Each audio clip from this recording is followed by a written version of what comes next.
క్రీస్తునాథుని యందు ప్రియ సహోదరి సహోదరులారా, నేడు మన హృదయాన్ని కదిలించే ఒక విశ్వాస సంఘటన గురించి ధ్యానించబోతున్నాం. మన విశ్వాసం ఎగిరే గాలిపటంలా ఉండకూడదు. ఎందుకనగా ఎగిరే గాలిపటం గాలి ఎటు వీచిస్తే అటే వెళ్తుంది. కానీ మన విశ్వాసం దృఢంగా నిక్కంగా ఉండాలి.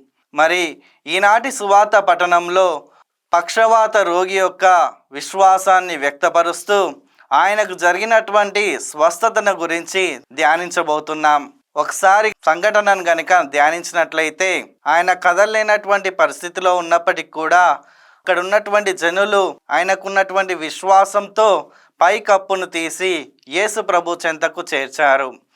చేర్చిన వెనువెంటనే ఆయన విశ్వాసాన్ని యేసు ప్రభునకు వ్యక్తపరుస్తూ ఆయన స్వస్థత పొందాడు.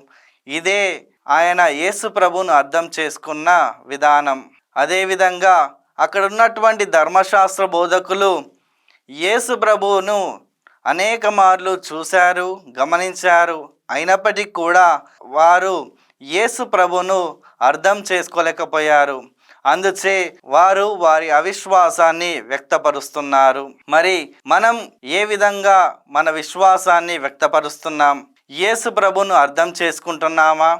లేక ఆ పక్షవాత రోగి వలె మనం కూడా మన విశ్వాసాన్ని వ్యక్తపరుస్తున్నామా? ధ్యానించుకుందాం. మరి బైబిల్ గ్రంథంలో మనం చూసినట్లయితే అబ్రహాము విశ్వాసమునకు తండ్రి అని చెప్పుకుంటూ ఉంటాం. మరి అబ్రహాము ఎందుకు విశ్వాసమునకు తండ్రి అని పిలుస్తామంటే, తన సమస్తాన్నైనా విడనాడటానికి సిద్ధంగా ఉండి తనకున్నటువంటి ఏకైక కుమారుని కూడా బలిగా అర్పించుటకు సిద్ధమయ్యాడు. మనం కూడా మన జీవితంలో అబ్రహాము వలె మన విశ్వాసాన్ని వ్యక్తపరుస్తూ ఆ ప్రభుని స్తుతిస్తూ మహిమపరుద్దాం. ఆమెన్.